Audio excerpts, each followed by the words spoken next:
Hi everybody, my name is Alan. On behalf of the crew, I'd like to welcome you to another edition of Bridging Heaven and Earth.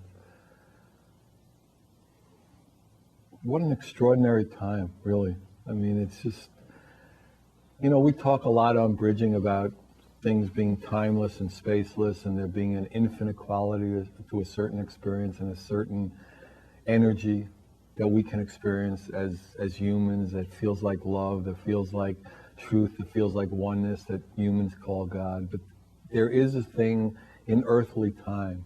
So we live in the infinite time, and we also can live in the earthly time as we do. And actually, I said something to my brother at some point about earthly time, and he finally, thought I was snapped completely. But if you know what I mean, because there is an infinite time, there is a time of the vastness and the glory of our connection, the glory of that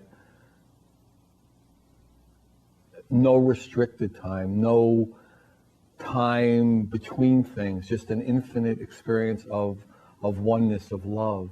But in this earthly time, in this time that transpires now, 2008, maybe when you see the show, it'll be 2009 or 2029, or who knows when.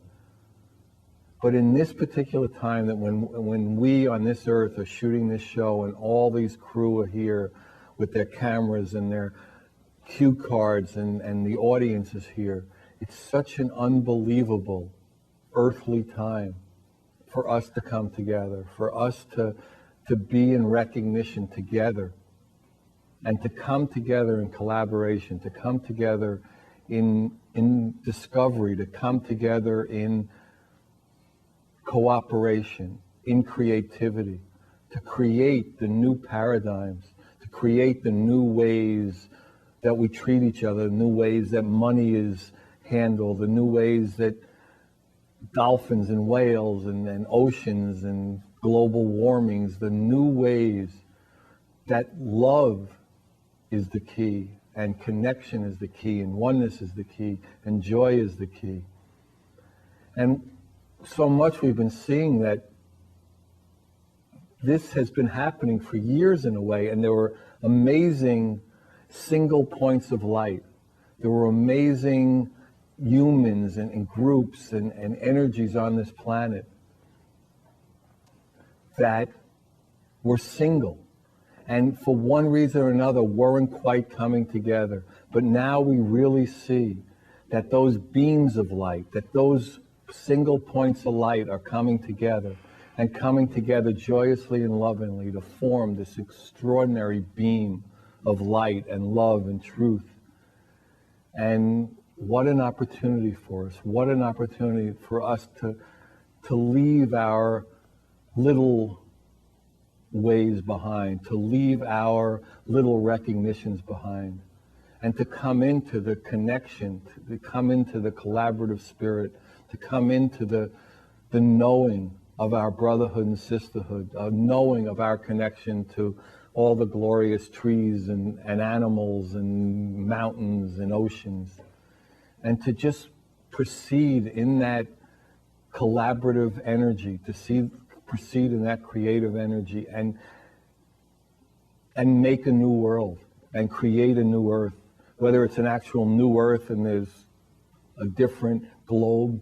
Who knows? That's not the issue. The issue is our vibration. The issue is our recognition. The issue is our understanding and experience and realization of that love, the root of being human.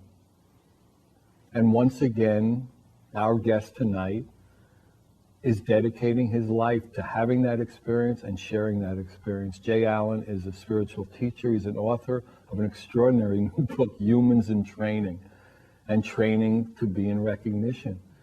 He has, teaches seminars, the journey of self-discovery, and has an amazing story of adversity, disappointment, urgency, struggle, frustration, and then discovery.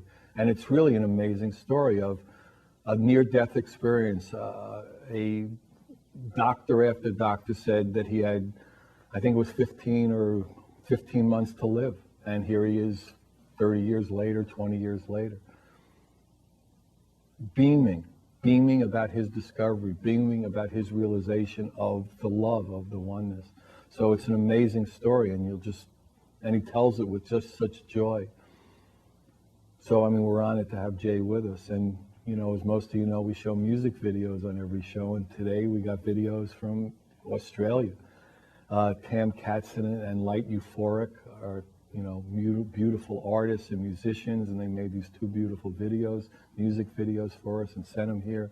And we'll show those tonight. And again, as most of you know, we're in the middle of this extraordinary art project, which came as a dream, came as a vision, to reach out to the world and say, if you want to heal the heart of the planet with us collaboratively, if you want to do acupuncture for the planet, create a new original piece based on the theme Bridging Heaven and Earth. You don't have to be a professional artist. It could be any format, any medium, any size, and we'll show it on Bridging Heaven and Earth. We'll have a beautiful art project. Maybe we'll do cards. Maybe we'll have galleries.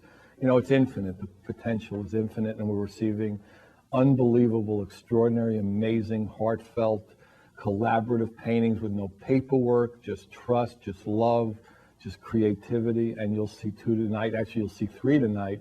Two by Johnny Balick, a great friend of Bridging from the LA area, and another great friend of Bridging from the Santa Barbara area, Del Coya Bachelor. So we'll have pictures by Johnny and Del Coya. And really, again, it's an opportunity to share with Jay and to be really all together and feeling that collaboration and reaching out in that collaboration. So let's start with a short meditation, then I'll tell you about Tam's piece and a music video, and then we'll be with Jay. So join me in the meditation.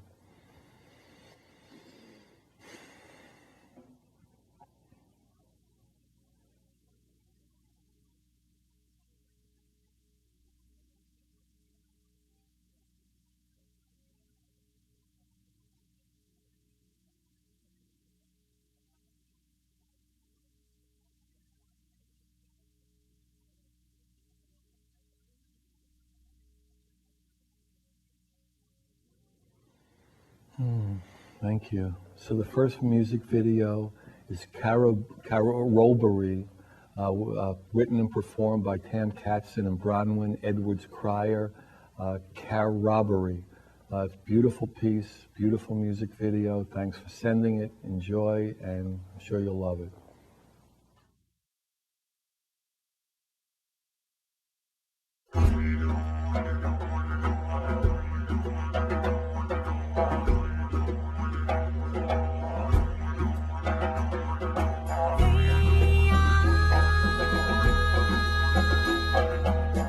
Hey,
Hi, everybody. Welcome back. So the picture you're seeing, the two pictures actually, you're seeing in between us are the triumph of Romulus 1s and 2, 1 and 2, not 1s and 2s, but 1 and 2. My great friend of bridging, Johnny Balick. It's fire, acrylic, enamel, and polyurethane on aluminum and wood frames. I mean, it's just an incredible piece, two pieces of real love, of real creativity. Again, done specifically for the art project on the theme Bridging Heaven and Earth. And as you can see, after you watch the shows for a while, there's just so many different expressions of that experience. And thank you, Tam, for sending that beautiful video. So we're on the set with Jay. Welcome. Good to have you. Thank you. Pleasure being here. Good. So when I opened, I talked about like you had these incredible experiences in this whole series of adversities and disappointments. Why don't you talk a little bit about that so give people a feel for your evolution? Yeah. Well, we all have our own story and our own journey, and life gets our attention in various ways, as we know. And if we don't listen too well, life has to, God talks louder and louder until we listen. And I grew up in Canada, and I was a hockey player. I was a goaltender. And when I was 18 years old, I had scholarship offers, to university here in the U.S. And I was away from home playing hockey. And one morning, I got up to go to school just like a regular morning, and I passed out cold coming out of the shower. And the family that I was staying with, they found me unconscious, and I spent 3 days in a coma. They weren't sure what to do with me before they shipped me off by helicopter to another hospital where I had emergency brain surgery, where they inserted a tube in my head. And because I was unconscious for 3 days with all this pressure on my brain, they thought that if I did wake up, that I'd be, brain damaged. So, that's a matter of opinion. But I don't want to speak to a few of your ex-girlfriends, I'm yeah, sure. Ex-girlfriends, family, friends, right, they have different opinions. The whole litany of exactly. But that was the first time that really I lost the scholarship. They told me never to play sports again. And they said somebody with that condition wouldn't live more than, 15 months? The diagnosis was a mid-brain tumor, and they couldn't operate on it because they said if they did, it'd either kill me or leave me permanently brain damaged. So the words that the doctor said to my mom was, let him do whatever he wants because he won't be here for very long.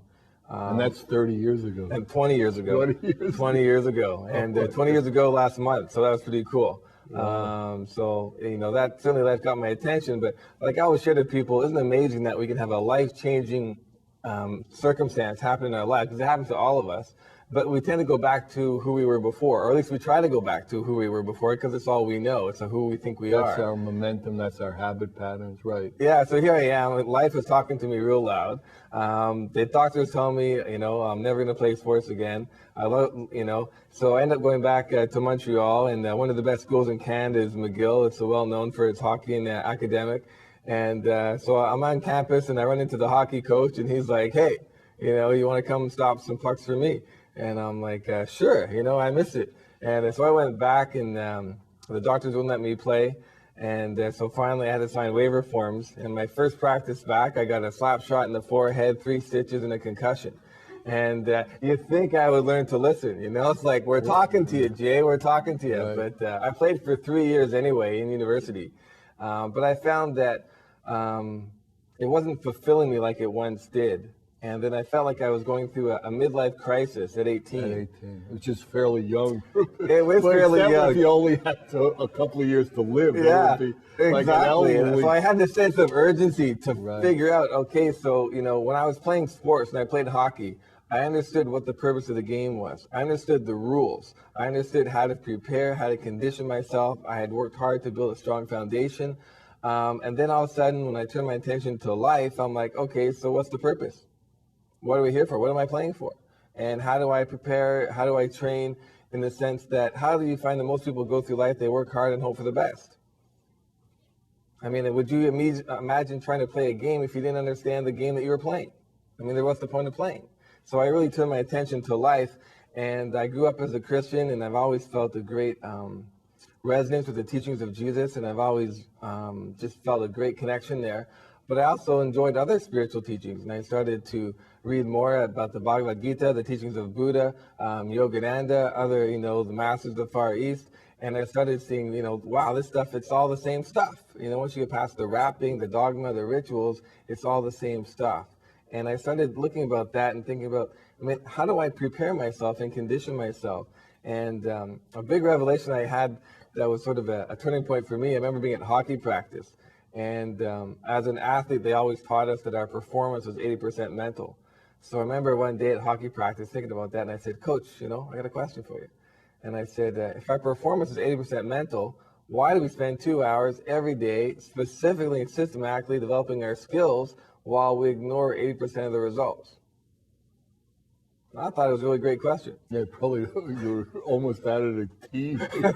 He started another goalie. Exactly. That It looked at me like goalies already have a reputation of being a little bit, Get back in there and stop some pucks. That's what he told me. He told me, go use your head to stop the puck and leave me alone. Right. And, What are you asking questions like that? I'm a hockey coach. I know. You can imagine we'd be on bus rides, and most guys are reading Playboy, on bus, road trips, and I'm reading, Masters of the Far East and the teachings of Buddha. And they're just like, oh man, as long as he stops He's the a puck. goalie, right? He's What a do we goalie. care, right? As long as he stops the puck, who It's cares? like a kicker in pro football. Yeah, well, little whack.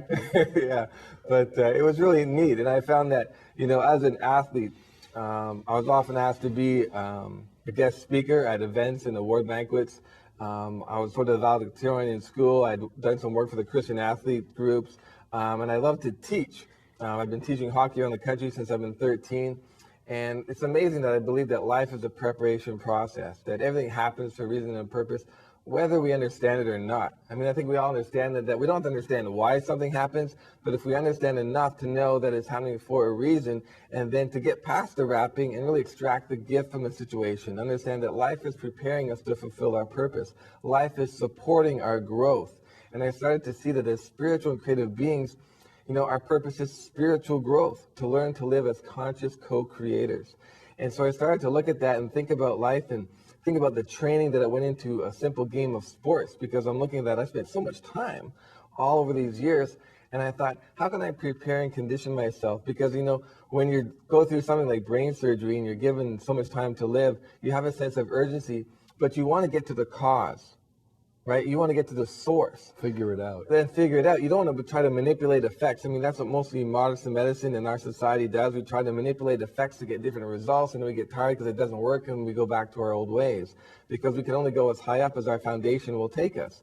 And we don't get taught this stuff in school, and we don't come with an owner's manual. So I would really want to know, so where am I supposed to find this stuff? So I found myself sort of literally writing the book that I was sort of dying to read. You were looking for. Exactly. I found I got bits and pieces here and there, and I thought, well, how can I take this timeless wisdom that applies to all religions, to all spirituality, that it's a truth that we can all experience. We don't have to have blind faith. We can have experiential faith and know God within us, because the cause is God, God within us.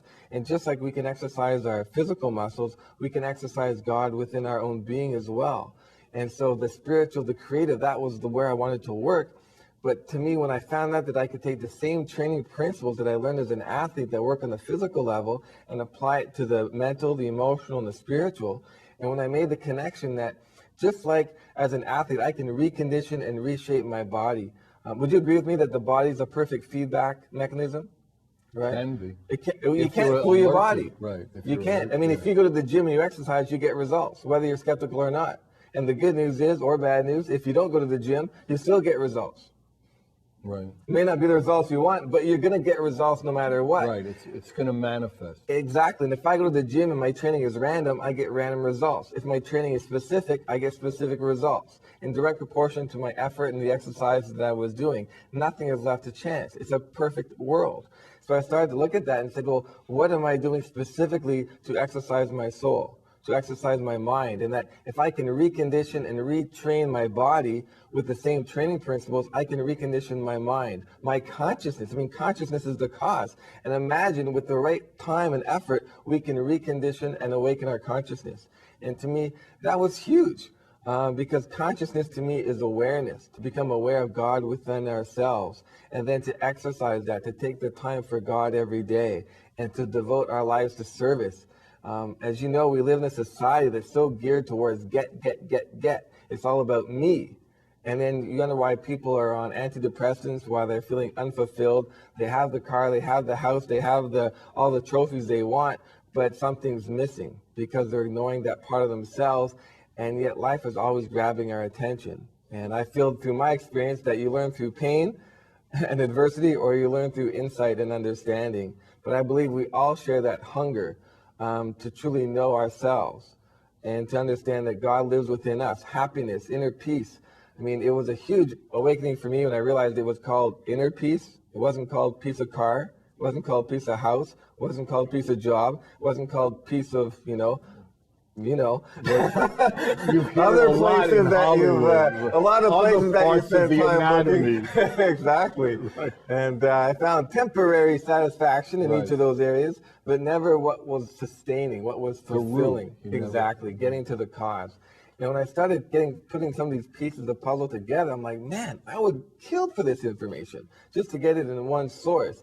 And then you see that, well, Jesus taught it 2,000 years ago, and Buddha taught it 2,500 years ago, and, Krishna taught it 3,500 years ago, and yet, why do we live in this society? It's like this evolution thing that seems to be taking a long time.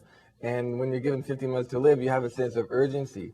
And so I started speaking and sharing and putting together a system that I called Inner Power. And the way I looked at it is I wanted to create a system that nobody had to take my word for anything. Because I don't believe in blind faith. I believe just like your body's a perfect feedback mechanism, life is a perfect feedback mechanism.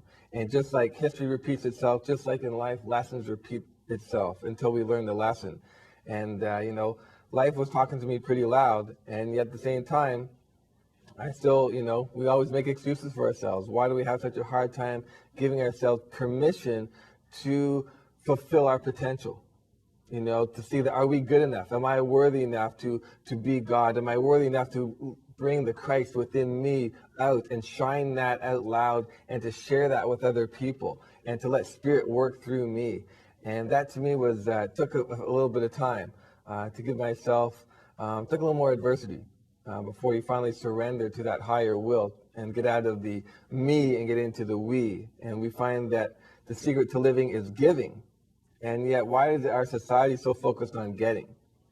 I mean, to me, that was huge. Harmonious, huh? Well, it's just the fact that it doesn't work.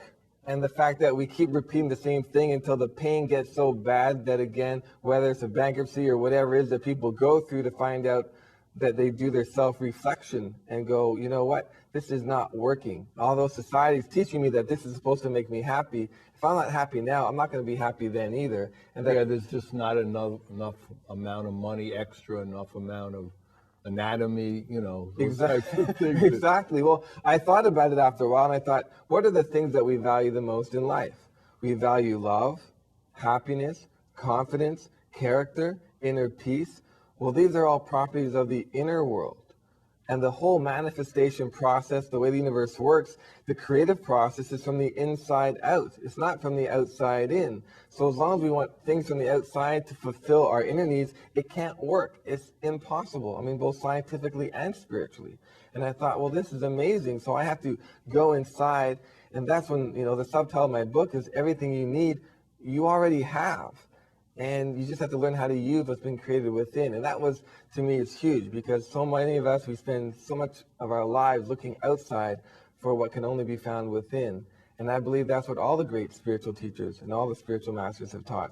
And that we are coming to an age now where an awakening is happening, where people are starting to realize that God exists within them and all around them. That how can I see God in you until I see God in me? How can I truly love you until I love me?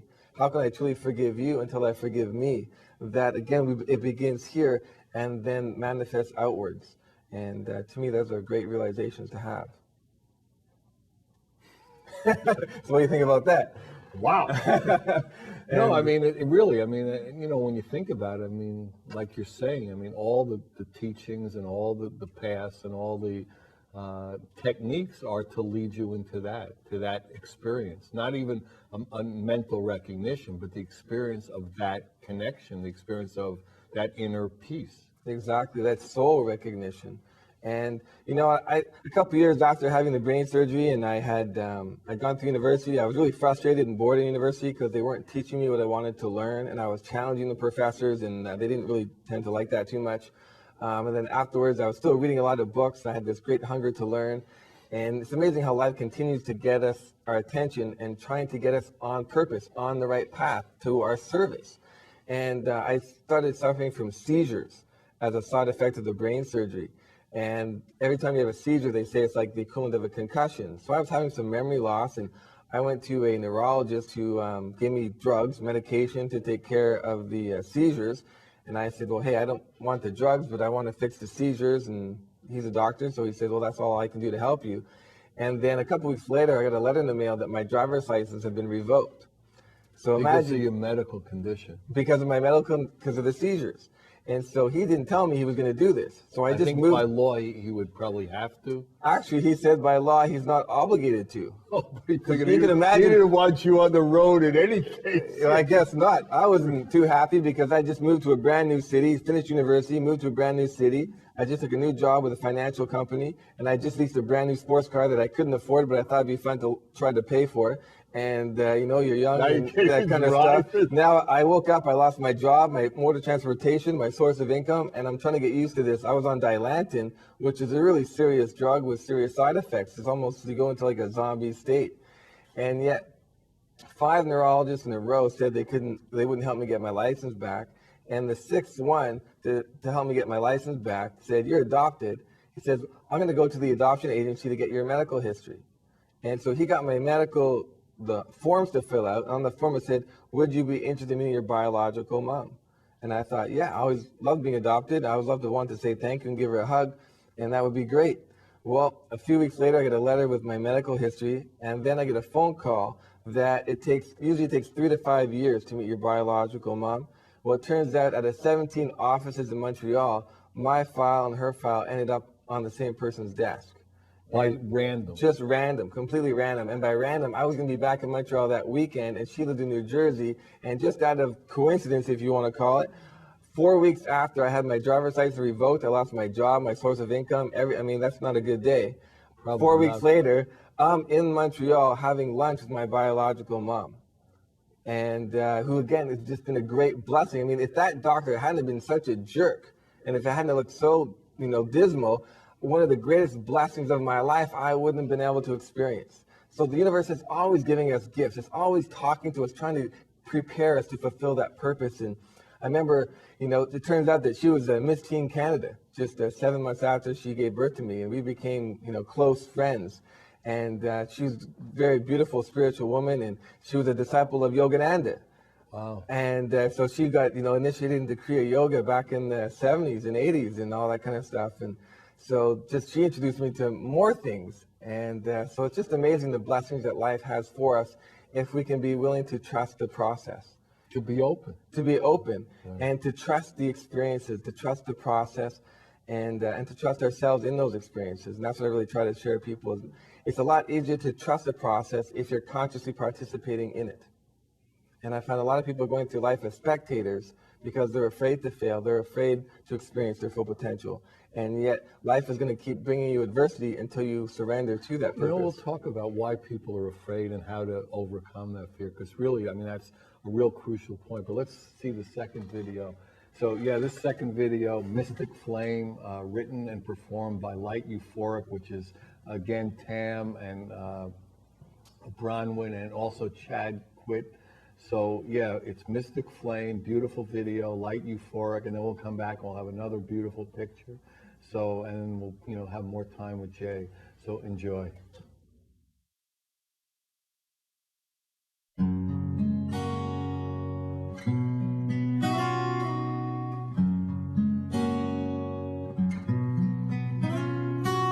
Sweet love, once the time had bound our two hearts.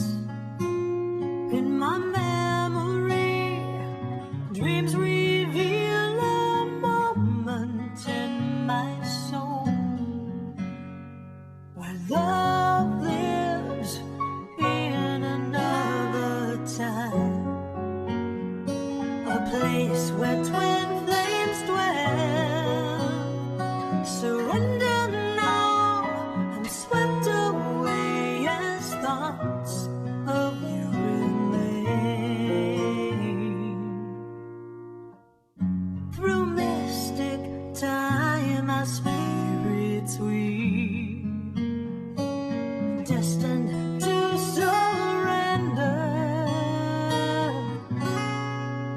I recall every dream, but the veil hides the memory of your face and your eyes, but you're here all around. Passion fire, where we love with the rise of the sun.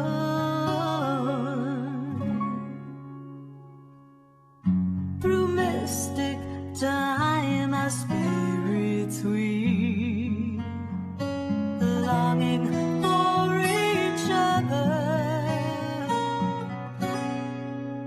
A past life, is this real? Mates of souls, star-crossed love. Are my dreams based on life, or is life just a fantasy? Take my hand, don't let go. Know my heart, feel I'm arms. Close your eyes, seek your soul, and know our love lives on.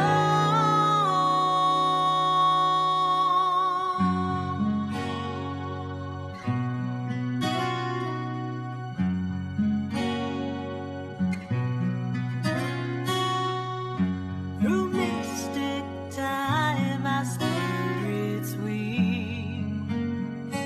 as destiny unfolds, wish upon this one night, hear your voice, to feel your breath, hold you close in my arms as the stars light our way. Touch my skin, steal a kiss with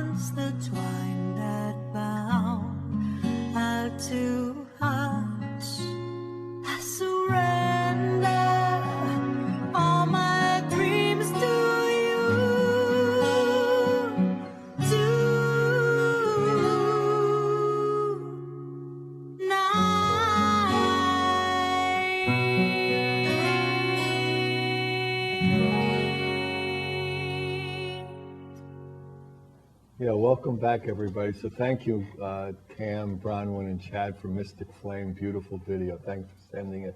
And the picture you're seeing in between Jay and I is this incredible original Chick-lay print that's done off the computer, this whole new method, Higher Lessons by a local Santa Barbara incredible artist, Del Coya Bachelor, and just, just another expression of that, literally that divinity coming through with the expression of bridging heaven and earth. So again, if anybody wants to participate and collaborate and create with us, heaventoearthart.com, heaventoearthart.com. You can see all these other pieces from all over the world, all these other creative beings, and join us. So, and we're back with Jay. So we're back.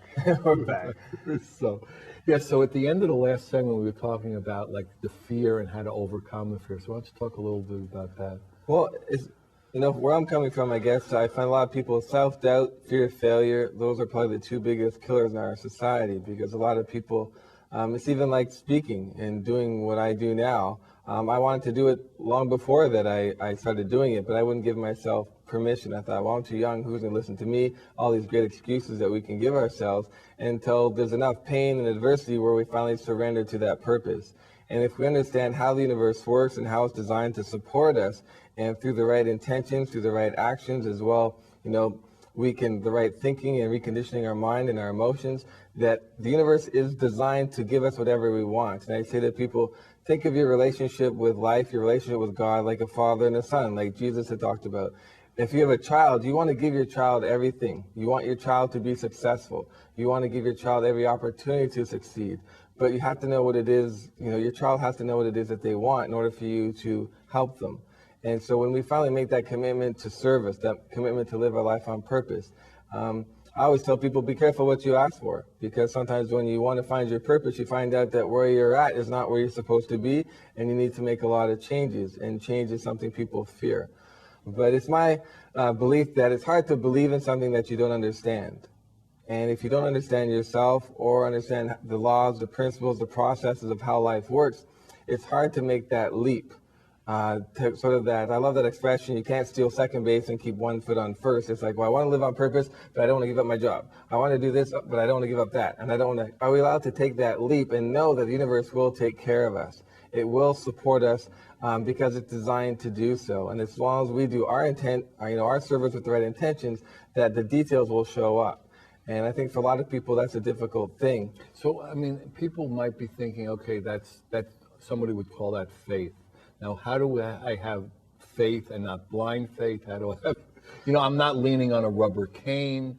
How do I make those distinctions? Well, to me, it's part of the preparation and the conditioning. I really don't believe in blind faith, in the sense that if you understand, it's purely everything that we learn about spirit, about God, is also very scientific. You look at the laws, the principles, the processes, things like that, the whole manifestation process. If we can participate in that process, we know that, if I do specific training, I'm going to get specific results. So if I put out those thoughts and these intentions and take these actions, I'm going to be creating and manifesting that in my life. So we understand that it doesn't happen by accident. Nothing in this universe happens by accident or by coincidence. It's all energy in different forms. So if we start working with our energy and exercising our muscles, we will begin creating that on the outside. And what I really encourage people is to take time every day to work on you.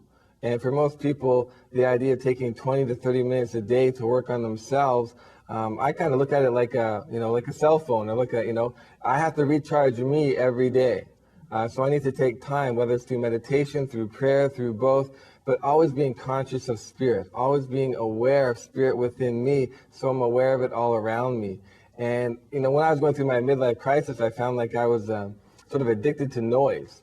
I always wanted to be, I didn't want to be alone. I always wanted to be, if I wasn't busy, I'd date a couple girls at the same time, or I would always be out with friends or out doing something. And then finally, when I started to make the connection that silence is power, silence is where we connect with spirit. And then all of a sudden you enjoy that time. You yearn for that time alone to commune. We learn that the body is the first and greatest temple. Well, what are temples built for? Right? They're sacred. And yet how many people treat their car better than their own body? Right? Because we don't understand that this is our sacred vehicle, our sacred temple to be one with God, to the Christ lives in us as in Jesus, and Jesus brought that forth within himself, and he taught us, hey, if I can do this, you can do this too, and even greater things than I. And yet, why do we give our power away to things beyond our control? And so when we finally take back our power and become a student of life, it becomes a lot easier to take those risks, or so-called perceived risks, because we understand the process. But there is some faith involved because, I mean, most people, they want to know for sure before they take it. I'm not going to try to steal second base unless I know for sure that I'm going to get there. But maybe there's some lessons for us to learn along the way that is preparation ultimately to fulfill that purpose. And I found that in myself, becoming a speaker, becoming an author, that there's this growth, this evolution, there's this healing taking place. And that sometimes things don't happen the way we think they should, but they're happening for our highest good. There actually is no second base in a way. Exactly. And that second base to me is going home. I want to go home. I want to become one with God again. And the only thing that's keeping me away from that is me thinking that I'm separate in the first place. But my frustration was, well, where was I supposed to learn this stuff? And what is it that I find we're going through this great awakening, this great shift in consciousness? People are becoming hungrier. They're seeing that what they're trying to do isn't working, what society is teaching them, and their hunger for more, to be on purpose. And that's really our opportunity as light workers to try to live as an example, so people can see that, wow, there's something, this guy's doing what he loves to do, and he's serving others, and he's happy. He's not on medication to be happy. He's happy. He's living a meaningful and a purposeful life. And I think that to me is the greatest thing that we can all do for each other, is to learn to work as teammates. Because one thing as an athlete I learned is that you don't have to like all your teammates, but you have to learn to get along. And you need each other to succeed. And I feel at this special time on the planet that if we could learn to work together as teammates, we hold each other accountable, we work together, we support each other, we're compassionate and loving with each other, but we also, help each other along the way, isn't that going to make the shift a lot easier and a lot better for all of us? You would think. You would think that would be really helpful. You think, think about what's happening on the planet. And all the from the pollution to the climate changes, that's just a reflection of our consciousness. And as we raise our consciousness, Mother Earth will not have to go through any dramatic changes if we go through the changes ourselves. And if we understand that the only way to achieve world peace is through inner peace. And I think that most people feel kind of powerless, saying, well, what can I do? That's just me. Well, understand that we're all a critical part of that puzzle, and that every thought, every vibration, every consciousness is affecting the collective consciousness. We can really step up to our thing. And I think as, we talk about 2012 and all the, the changes that are going on, this is a critical time in human evolution, and it's a privilege to be here on this planet at this time. It's not supposed to be punishment, or some people thinking, well, why am I here? This isn't, fun. And at the same time, it's whatever we want it to be. And as we get over our fears and I can't, self-doubt is such a waste of time. It's really not recognizing our power. And how many things, do we not try to do because we doubt ourselves or our fears get in the way? And to me, it's really such a waste of time that we really need to face our fears, face our doubts, and say, are we prepared to fail? Are we prepared to learn our lessons until we get to where we want to go? And I think when we're prepared to make that leap, it communicates to spirit. And like I said to God when I got my life on purpose and I surrendered and I said, okay, I understand what you want me to do. I said, God, don't take my word for it. I will prove it to you through my thoughts, through my words, and through my actions that I am committed to service. And I don't expect you, God, to help me until I prove to you that I'm willing to help myself and to be of sincere service to others. And I feel that when we show God through all our being, through our whole being, that's when we can really feel confident that we know that God will take care of us for us putting out those vibrations. So how's the deal going with God? Well, it's going great. I feel, I feel the presence more now than ever. And I find that with all of us, the presence here, the collective consciousness on the planet, we're finding that we keep running into more like-minded people all the time. And people just like us who are on their spiritual path, they're committed to service. They see God within themselves, and we keep spreading the word. And I find that my meditations just get deeper and deeper, and I found that we start living more and more in the present and being aware of the You know, just like I always wonder, what age was I when I stepped out of the present moment? You know, was I 6? Was I 7? Because we come in so pure and so connected, and then we get disconnected and start getting conditioned by our society, that then we spend the rest of our life trying to get back to that connection. And I find that as we start participating in that journey, that connection gets stronger and stronger and stronger. And then it's something that that's really inner peace. And just knowing that you feel that connection, and knowing that God is not just within you but all around you, and you feel protected, you feel guided. And if you don't know any different, it's hard to explain that to someone. Yeah, the example I use is that I feel like your bike is being held up from the back. So you can basically do anything.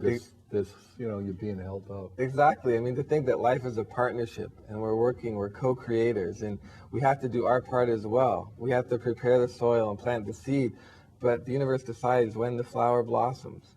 And so if we can enjoy the process. Well, it's always like talk about it's the journey. I mean, if there is no second base, so if you're in harmony every moment, you know what I mean, and you're surrendered in every moment, and you know the Goddess and the Father and you are one in every moment, then it's just the infinite. Exactly, and I always tell people is to enjoy the journey. And that's all there is. Exactly. Because who knows where the... But most people, we live in our society where we say, well, I'll be happy when. When I get to the end of the journey, then I'll be happy. And we seem to put everything off because we think the journey has to be hard. It has to be difficult. Otherwise, you know, we have that belief that nothing of any value is easy. So we seem to make life hard. And my whole thing after a while of going through so much, you know, you only have to go through so much pain, is to say, you know what, why make life any harder than it needs to be? Why not become a student of life? Why not surrender to the will of the universe, the global will, so we can participate in this adventure, and then we can enjoy the journey. Every day becomes an adventure. The wind's in your sails then. Yeah, and when things don't go the way you think they do, you always know that something sneaky's coming up that's even better than you could imagine. Even better that you don't have a way. Exactly. That you're not going anywhere. You're perfect. Exactly. You know, we talk about it as being like love in motion. Where would that go? Exactly. It's hard to say. You know, is. at every moment you don't really know, but it doesn't matter. I love that. You know, it's love. I love that, and I find that as we can just embrace the loving energy all around us, and that we can, when we look at other people, regardless of their race, their religion, if we can start coming together as human beings, as humans in training, as citizens of the world, and to understand that this earth is our planet, this is our training ground to take care of. And you find that, you know, you should see how people treat other people, and how they treat the planet is a reflection of how they feel about themselves, because they haven't made the connection of how it's all connected, and how, you know, you're not going to treat the earth with love, or this other person that you don't know with love, if you don't love yourself, if you don't see God within you. So I really believe it starts with us, and we have to get it right on the inside. And for a lot of people, that means doing the inner work, the soul searching. And I think for a lot of people that can be a little challenging until life finally gets their attention. And as we all know, because we all have our own story, and life gives us these opportunities to grow. But when we finally do get on track, it's like, man, why did it take me so long? And yet for some people, it didn't seem, they're like, wow, you started off really young. I'm like, well, it seemed to take forever, because those years of searching, and yet it was so obvious, yet the last place I wanted to look was within me. I went bungee jumping, skydiving, knife fighting, firewalk. I mean, you name it. I tried it looking for answers. Right, and the Stanley Cup would have definitely done it. You could have won it, right? I mean, growing up in Canada, to win the Stanley Cup. Yeah, well, there you go. Happiness. Yeah, happiness, you know, for an hour, and then you get bored. Right. And then you're like, okay, so, and it never lives up to your expectations. You can only carry it one day. Exactly. And then you're like, okay, but this is... I got to win it next year. The coach is busting my chops already. Exactly. Yeah. And even when I was playing hockey after the brain surgery, I'm thinking, you know, God didn't put me here to stop these frozen pucks. You know? With my head With again. my head, yeah, even more than that. Right. But I did understand that my training in hockey did prepare me well for my spiritual journey. Yeah, nothing was wasted. Exactly. And I think I try to get that across to people, is to always, what has life been preparing you for? Get past the wrapping of the experiences and get the gifts. What are the skills? What are the passions? What is it that when you talk about it, other people feel your passion? What is it when you talk about it, you feel spirit coming alive within you? Yeah, you're on fire. You're on fire, Yeah. and that's what you're supposed to be doing. So take these skills and gifts that you've developed through other means, through other areas, and apply it to that passion. To serve the love. To serve the higher will, the higher humanity. And when you start doing that, you're going to find so much more happiness than you ever thought you could have got through a house or a car or money or all those type of things. And then perhaps you can have the whole package. Right. Just Yeah, and it's not understanding- that, love can't live in a nice house. Exactly, but God Well, is God abundant. can't live in a nice house. Exactly, and the Father and I are one, but I got to live in a cave. Well, we tend, as a society, Right. sometimes we think that. And Right. No, I it's think if we crazy. get into the idea that God is abundance, and first of all, God is love, and God's love is abundant. And so if every And day, maybe it'll work out that way, and maybe it won't, but it doesn't matter. it doesn't matter because our identity and our Right. happiness are not dependent Dependent on on what that. kind of car we drive or what kind of house we live in. It doesn't matter. And it could go either way. It could go either way. As long as our connection with Spirit is strong, then that's the part that we have to really focus on. Right. And to me, it's great when people can learn to take the time every day. And I believe that if we can take 20 to 30 minutes a day to work on ourselves, and whether through meditation, through prayer, I created a journal that I review every morning to start my day, which has my mission, my purpose. It has the things that mean the most to me, an outline that I've taken from here and created the life that I want to create. And every day I go through it so the picture gets clear, and I recommit to it every day, because life can be challenging. I mean, whether you're on your spiritual path or not, there's obstacles to overcome. Because Absolutely. it's all about growth, and it can be frustrating. So every day I review my journal. I recommit to who I am, to who I'm committed to be, to lift the God within me, and thank God for supplying me with the people, the circumstances, the money to fulfill this purpose, as long as it's for the highest will. And that way, that inspires me every day. And, some days you need that. You need that extra. We always need. We to all do it, do. I don't, Right. Everybody needs to. We all have that in common. And I think Right. that if we understand that regardless of our race or religion, we'll always have more in common with each other than we'll ever have in difference. We're all the same on that true level. And Exactly. That's the beauty of it. And to me, to discover a truth that is consistent with all world religions, that's consistent with all spiritual teachings, this is such a unifying idea and concept that I wanted to share with people, to say, you know what, they're all talking about the same stuff. And we can experience this for ourselves. That, to me, is how we're going It's to a change the miracle. planet. And we're doing it. And we're doing it. And it's So happening. and we're coming to the end of this tour.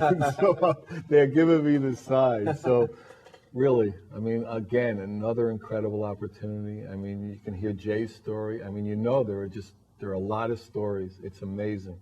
So join us, Alan, 805-687-2053. We love you. Good night. God bless you. Thanks for coming. Good night.